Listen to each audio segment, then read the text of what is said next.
This is Dead Space with your host.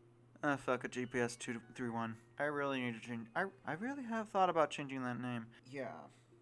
I had it, and then I lost it. I know where I'm going with this, at least. I know where that pin is. Where to go with as far as that pin, but I don't know if I should. Anyways. Getting bored yet?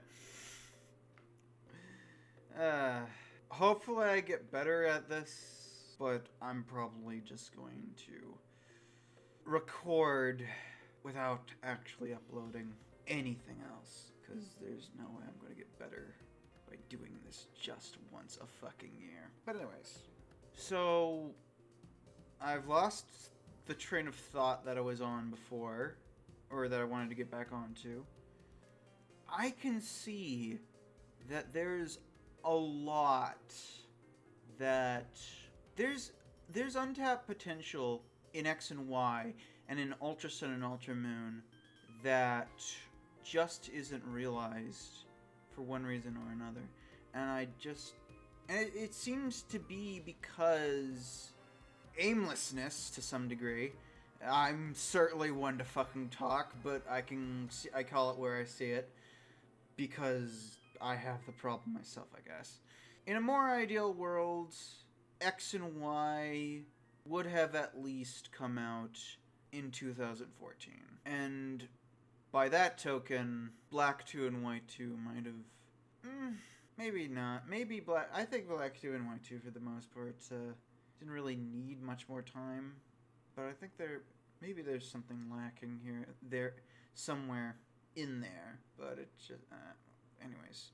It's very easy for us to look at when we got Black 1 and White 1, and then when we got Black 2 and White 2, and say, oh, this wasn't very long at all, actually.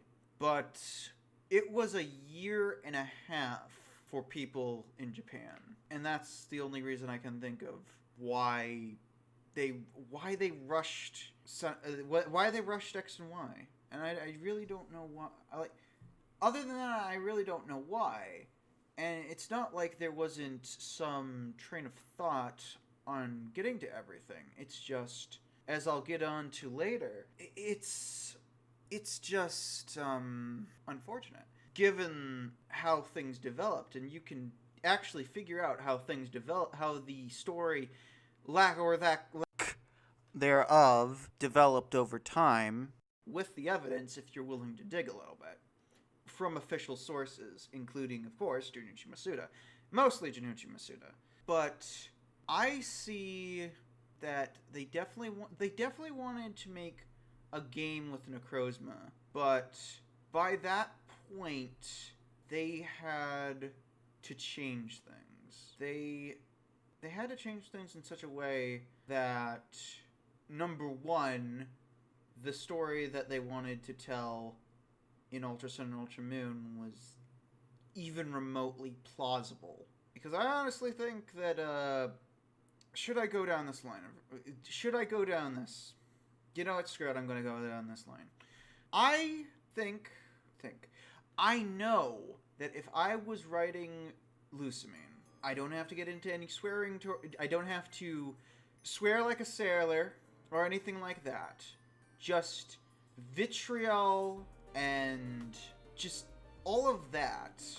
And based on that, basically I could have made her an even worse person through specifically someone to tolerate, as far as her choice of words and how far they decided to go. Because I think they were pulling their punches.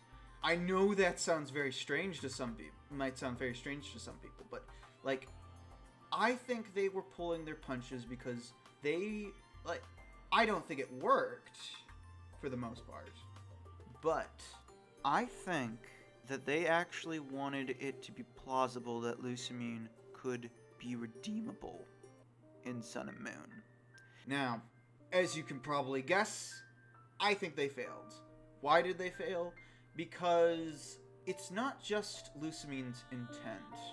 It's also the fact that Intent means nothing. It's when it's put into action that it becomes that it's such a horrible thing.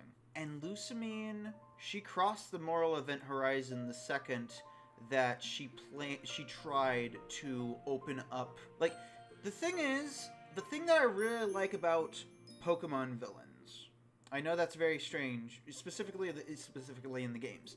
The thing I like about them is the people who write them, for the most part, like, or at least Junichi Masuda. This is definitely a credit to him. I don't know, but they're written in a way that they have a sort of all of them have a sort of dignity that they have been that it's clear that they have thought this through. The writer has put themselves into the shoes of the character to the point that they can have a well thought out plan and be just the most magnificent bastard, as well as love that you either you love him or hate him, or you love to hate him. But in a way, as far as the intention of making Lusamine even remotely sympathetic, somewhere along the way, it just got fucked by the fact that Lusamine realized that what she was going to do would open more than one ultra wormhole, and the fact that she was doing it solely for herself to get out of this world because both of her children have rejected her quote-unquote love, and therefore she has nothing that she actually cares about that exists in this world. Therefore, she's going to leave it at any cost. And just like with the Nihilego that showed up at the Aether Paradise, a bunch of, it's not just going to stop with this one ultra wormhole. It's going to open so many. Now, for one reason or another, the Tapu are able to hold back the ultra beasts, but that doesn't change the fact that Lusamine was still trying to make that happen, even if it didn't pan out. But she was trying to do it. She was trying to... She didn't care about the Ultra Worm. She didn't care about Alola. She didn't care about anyone but herself, and she was willing to do that. It's hard to sympathize with such a character. I understand that. But I say this unironically. The way Lusamine is written, maybe she's not unsympathetic, or at the very least, but she's a really well-written villain. I say that unironically. I unironically believe that. I know you probably don't believe me, but because all I'm gonna say is it is strongly hinted that the only reason that Lusamine went off the deep end in the first place is because Gladion was an impulsive teenager and decided to get Type Null out of there without even thinking about asking his mother to stop this project. And it's weird, when you go and you can find a comic or something that makes it seem like he actually asked her, and it's no, it doesn't seem like that at all. It doesn't seem like that at all. And especially because Lusamine harps on a point in Sun and Moon that before she disappears in the teleporter, she says, if you were my child, maybe I would have listened.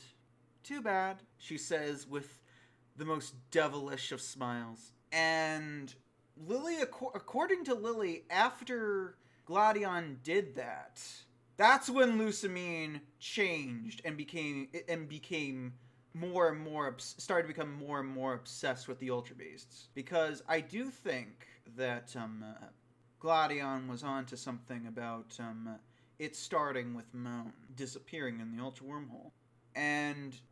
But it's especially telling because Nihilego, it appearing in Ultra Sun and Ultra Moon at the Aether Foundation. Compare the two scenes between the games, and you can clearly see that you can tell that Lusamine was sort of expecting this. While in Ultra Sun and Ultra Moon, she's clearly more surprised by its appearance at the Aether Foundation. Therefore, in Sun and Moon, the takeaway is that she's already seen this Ultra Beast. And this simply comes down to in Sun and Moon, you get this information in the Ultra Beast side quest or whatever the hell you want to call it. That 10 years ago, Looker and Nanu and someone else who presumably died were, as you can tell from the evidence and whatnot, that they were there to track down Guzzlord 10 years ago. Well, what's the event that could possibly have happened 10 years ago to have triggered this Ultra Wormhole to have appeared and let loose Guzzlord on Pony Island, but Moan disappearing? Now, that's very interesting, especially because it seems like the reason that Gladion left in Ultra Sun and Ultra Moon was for that reason. In Sun and Moon, it's unclear what actually triggered Gladion to have left. And on top of that, Gladion's the only one who ever mentions his father. And it's only in Ultra Sun and Ultra Moon that Lily seems to have any mention whatsoever of her father. And the reason why, some people just can't believe, here's the thing, I'm not the only one, of course I'm not the only one, but there is, you can find things made, there is a picture that shows that someone thinks along my lines, to some degree, that, Moan kind of vanished from the picture around the same time that Lily entered the picture. It's very likely that Lusamine was pregnant with Lily around the time that Moan disappeared, based on that. At least in Sun and Moon. In Ultra Sun and Ultra Moon, not so much. And it's really weird because it begs the question, when exactly did Moan get invented, and so on and so forth? I asked this question because it affects the story and all that. And because, Ultra Sun and Ultra Moon showed how it would have been so simple to have address Lusamine's reasoning for why she's doing what she's doing, but we don't get that until she's completely out of the picture. After she's off to Kanto, with Lily to get fixed up by Bill's, machine, hopefully. It's only then that we get her reasoning for what started her on this path. And at first I was pissed because don't play with my fucking heartstrings, number one. And number two, I just, the second Gladion said, even if she's like that, she's still our mother, was the second I wait, what the fuck? I don't think I said that, but that was the general sentiment. It's I'm sorry, what? You're going to play the family card with someone like Lusamine? Are you serious? It is very telling. Very, very fucking telling. We can poke fun at how there's attempt at a joke when we get to Hey or He City. We can tell Sophocles that his Festival Plaza sucks. We can ruin the moment that Lily shows up with her new haircut. But the one moment that is considered so fucking sacred that we couldn't even say anything is when she is opening up why she's still trying to save, or at least bring back her mother. It's hard to say whether she would have died due to I don't know what. But, yeah. And that just gets into the wider other problems, because it's Ultra Sun and Ultra Moon, where it fails is because it's only took one year of production, it has no choice but to follow in the shadow of Sun and Moon. And I like, Sun and Moon's a hot mess. How about that? Sun and Moon is a hot mess, for better or worse. And I will definitely get into why I think that is, but I think I'm gonna have to wait until at least 2020 before I start working on that video. And I'm not going to reveal the title, the whatever you want to call it, because I've been looking around and I'm going like, why on earth has no one used this title before? And I dug deep. Digged even hard to try and find this, and I just couldn't find it. So, fuck it. I'm keeping it to myself, and I'm gonna use it. One of my things that in that 40-minute video that I did, was I noted on Milani's bracelet. And now, we know that it was supposed to be a Z power ring. But not only that, but when you battle Hao, you get this special thing for him and him only. And I think it's only one time. And not only that, but presumably because it was part of the E3 presentation, we get one scene with Hao with his starter following him. Those are 3 signs that Ultra Sun and Ultra Moon were already pre-planned. And I understand why that pisses off a lot of people. Because it's like, it really could have been something special. It really could have been... There's so many things that work in Sun and Moon that just do not work in Ultra Sun and Ultra Moon. Because it's trying to be different, but it's not... But it's I don't know, too self-conscious to be too different. And I think that just comes down to the fact that you had only 1 year to get this down. And it's because Let's Go is going to be released the next year. And after that, presumably the 2019 game, saying it isn't, was going to be the next generation game. So they had to. They had to have Ultra Sun and Ultra Moon in 2017. However, to quote Miyamoto, a delayed game is eventually good, but a bad game is bad forever. And while I think bad is probably a little too exaggerating for both Sun and Moon and Ultra Sun and Ultra Moon, they both could have been so much better. And Let's Go held back the potential of both of them, in my opinion. But it's not like I don't understand. Here's the thing. I say that in a more ideal world, X and Y would have come out in 2014, or Sun and Moon would have come out in 2017. But there are a lot of things that were keeping at least the 2017 from being a problem, from being a thing. Sun and Moon, Played in Simple, was the 20th anniversary game. And I think for the most part that the 21st anniversary, being Ultra Sun and Ultra Moon, was the beginning of an actual new generation, or I guess as a new era of Pokemon or something to that effect. And it's not hard to see why I would think that. But for those who don't, in Sun and Moon, the person that you battle is Kukui, a veteran just like you, who went on the island challenge when he was young, just like you, and is presumably the island champion, the island trial challenge champion.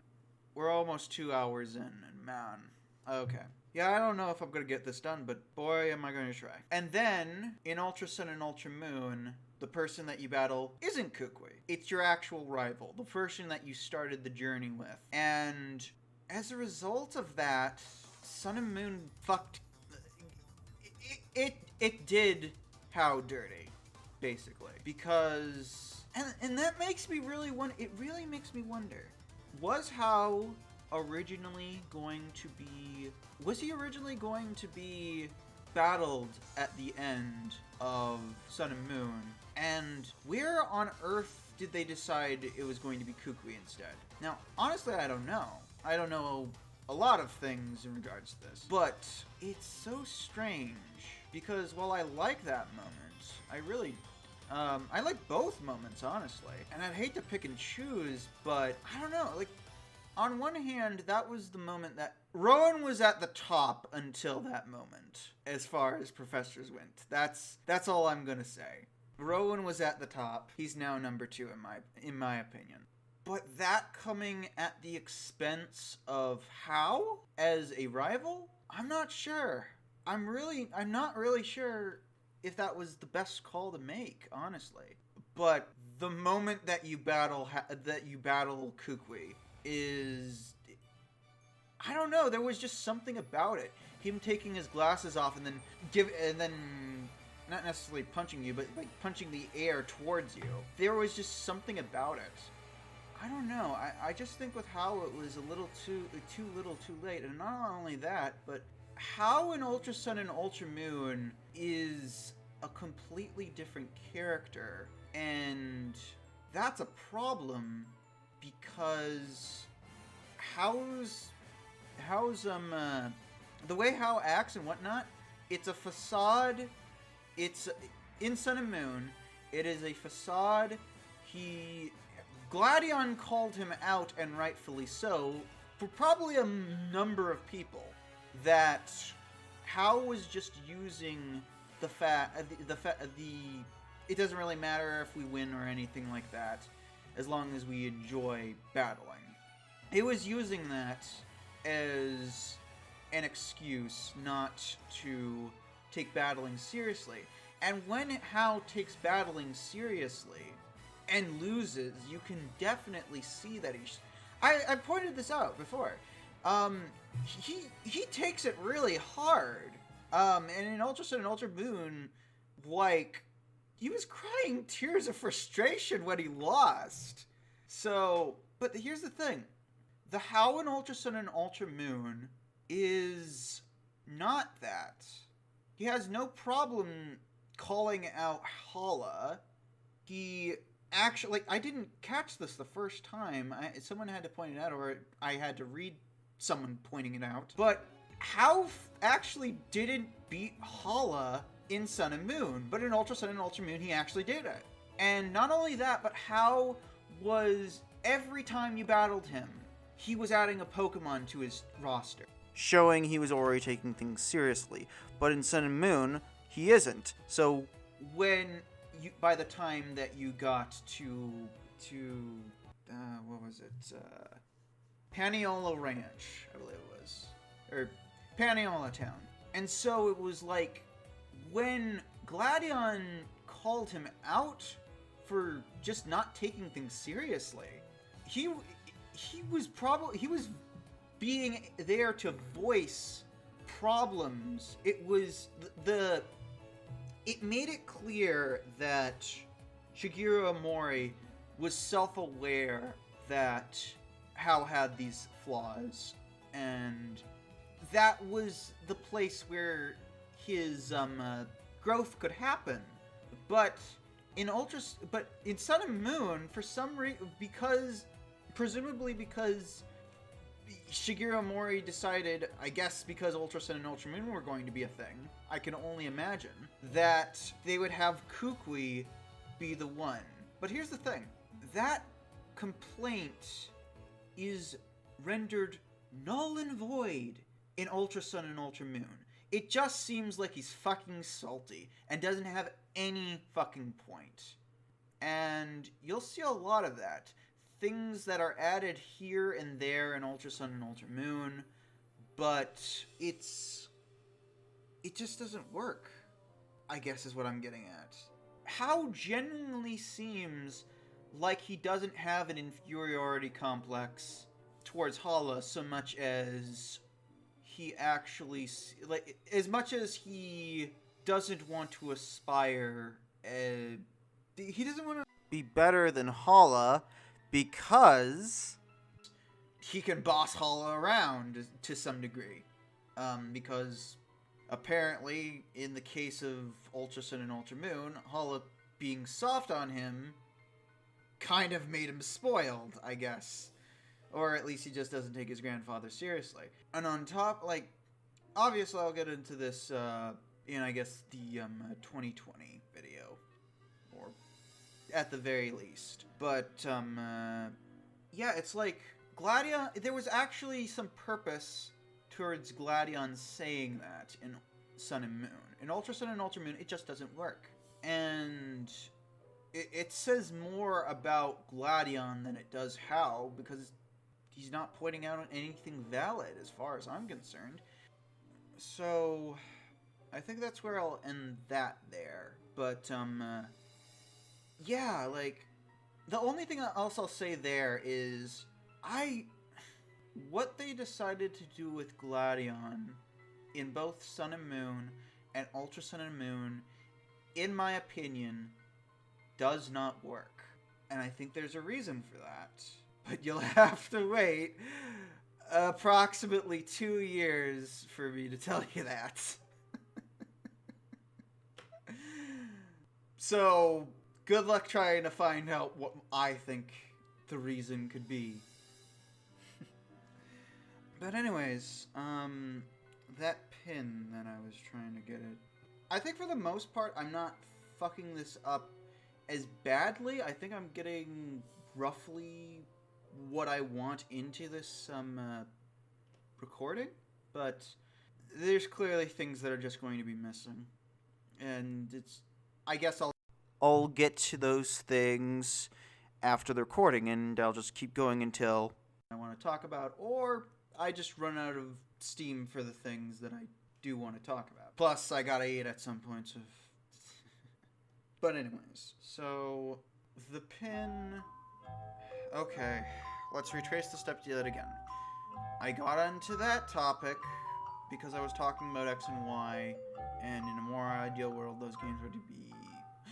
Oh! I don't know which pin I found, but I think I figured this out. Okay, so hopefully you're going to see it. I'm going to have to look for it specifically. Let's see here. Yeah, obviously I should have,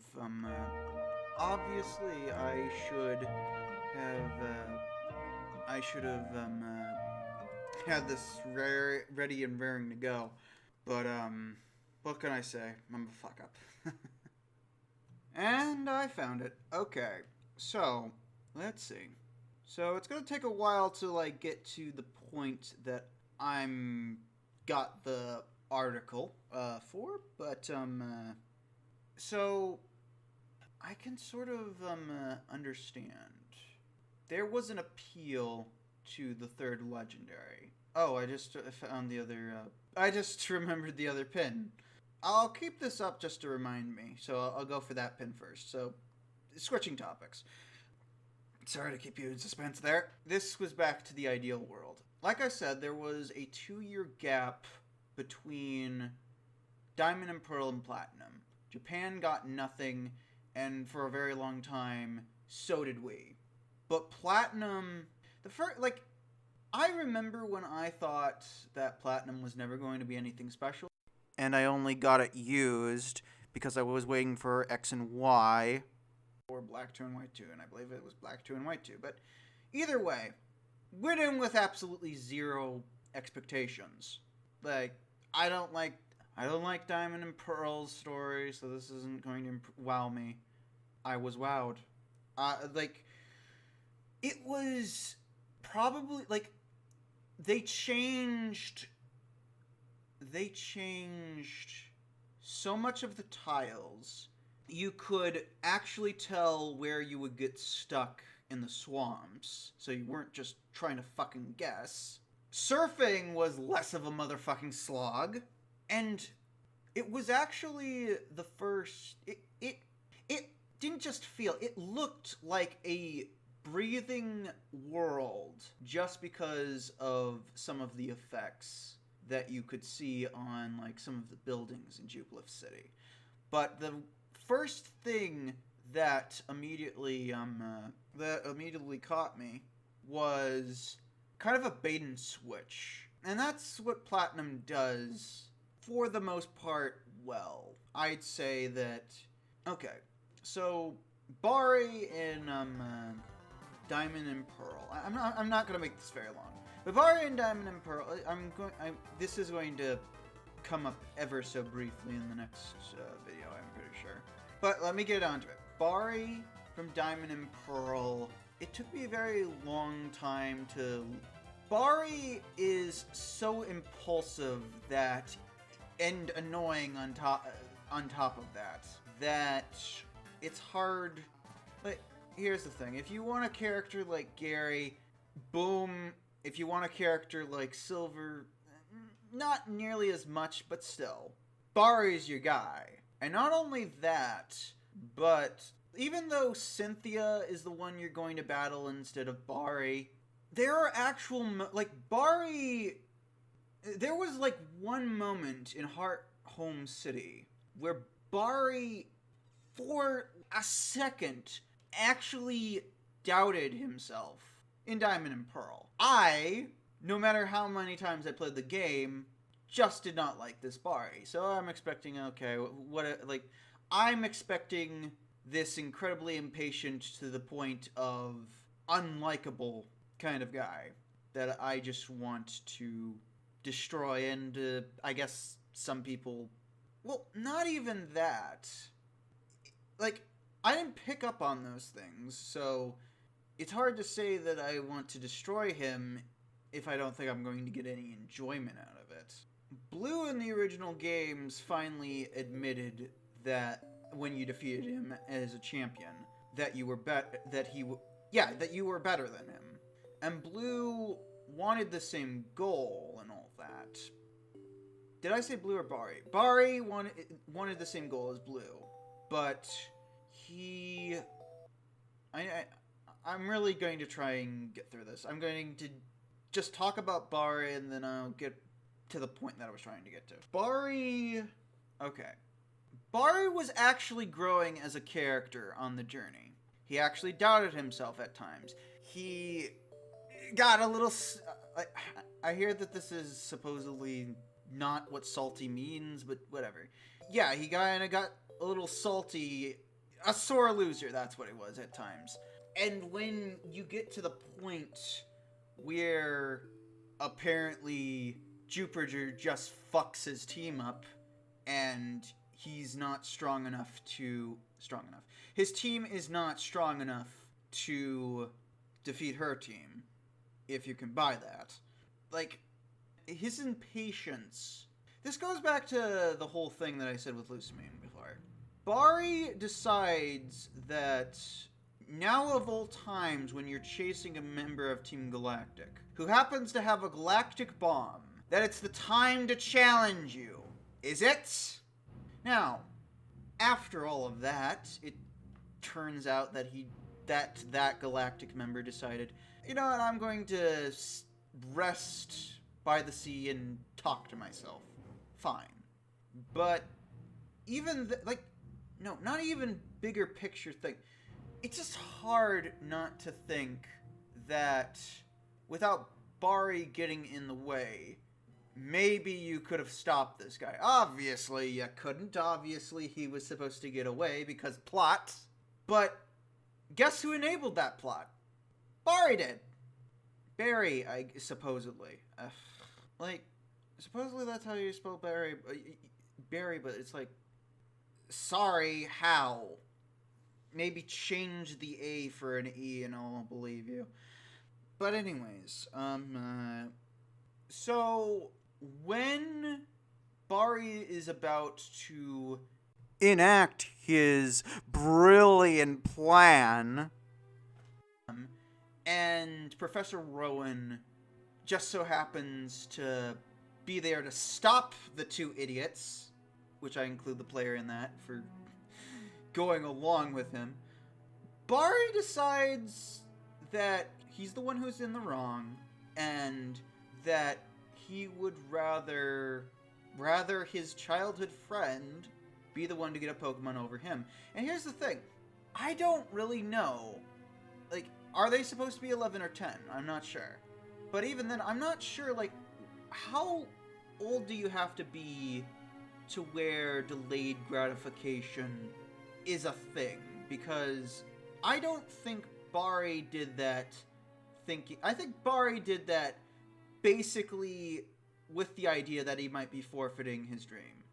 And that's why I especially think that Professor Rowan found that so... I guess the word would be commemorable. And I don't know, maybe I can understand why that's annoying to some people, but it's like, hey.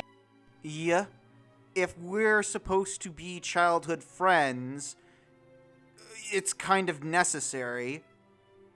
I mean, You may be incredibly impulsive and whatnot, but you're an aloof motherfucker. I know I'm talking about what is basically a kid. But, I don't know, there was something about that bumped him up, I suppose. And the thing, I don't think it's necessarily that, I don't know if I should get into this or not, but at least in this video, but I'll get into briefly. I don't think it's necessarily, because some people have already said, like, give him any personality I want. I just want a rival that I can take seriously, and as a result, we'll take battling seriously. That's all they want. Bari is still that, and he's enough of a dick in both games because he's impulsive and so on and so forth, and because he does see you as an actual rival. That I don't know.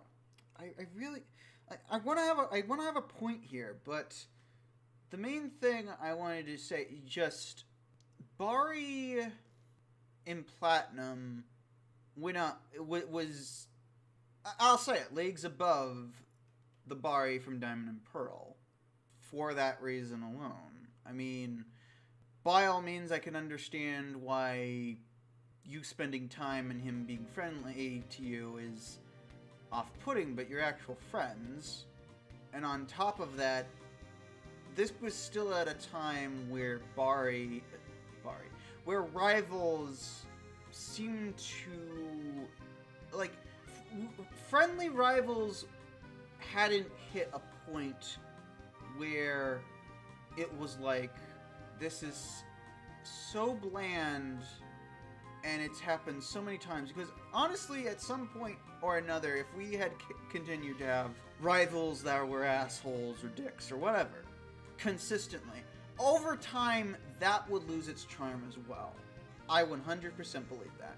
But because all we have is, as far as I can tell, are Blue, Silver, and Gladion, and I would argue Sharon and N, and Hugh, I guess, also.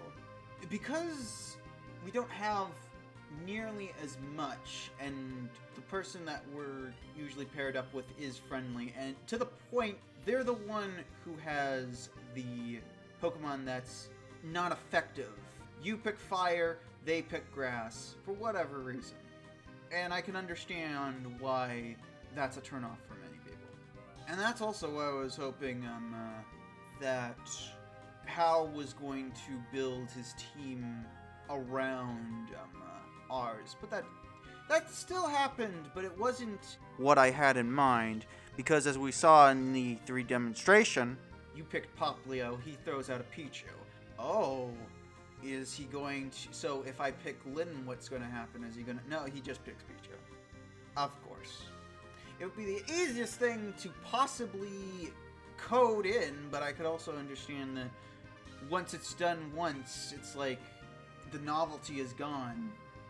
But then again, I don't know how many people have ever really thought... Anyone at Game Freak have ever really thought in those terms. All I can say is evolutions being used to counter your starter, that's kind of, we're at a point where that's been used up. And like, hey, it only started in X and Y, and it didn't happen in Omega Ruby and Alpha Sapphire, but it's like, there's not too much you can do because in X and Y, like, I don't know, it's, I guess, a severe lack of gameplay and story integration, which we had with Hal and all that, to show that he's not taking things seriously. And so when Gladion calls him out, it's like, for a lot of people, it's like, yeah, finally, someone calls this little brat out.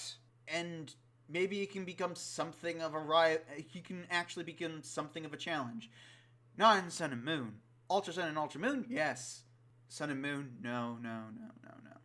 But where I was going it with Bari was basically platinum. It took, like I said, it took 2 years to make that game, and it kind of shows that it took a year and a half to make Black 2 and White 2, because it was a sequel. Sure, it had it had a lot of benefits, mainly because it was still in the same region, but for the most part it works.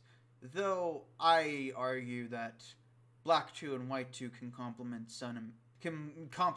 Black 1 and White 1, but Black 1 and White 1 can stand on its own.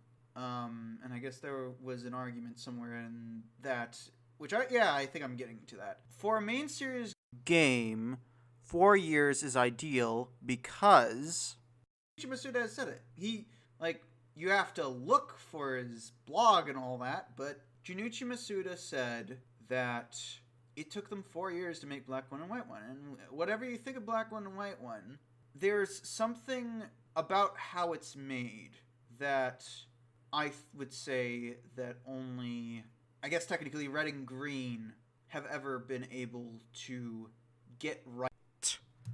Because it took 6 years to make those games. Much time was spent on those games as opposed to that, especially because Black 1 and White 1 aren't really written in a way, they're not even structured in a way where Gray would make much sense. I mean, you have a dragon and has a dragon. That depends on which dragons you have, depends on the version. How do you fit Kyurem into the story of Black 1 and White 1? I mean, I guess you could do it. I just haven't given it nearly as much thought as I apparently should. But how it's made, Black 1 and White 1 was not made in a way that, oh, there's going to be another game that will come in and it'll be a remastered version. It'll pick up the slack. It'll right the wrongs within this game. And like I said it before, and I now mean it. Well, I mean it much more, but I don't mean it fully. A delayed game is eventually good. A rushed game is bad. A bad game is bad forever. I don't know how I fucked that up, but hey, I fucked it up, so good on me? Question mark?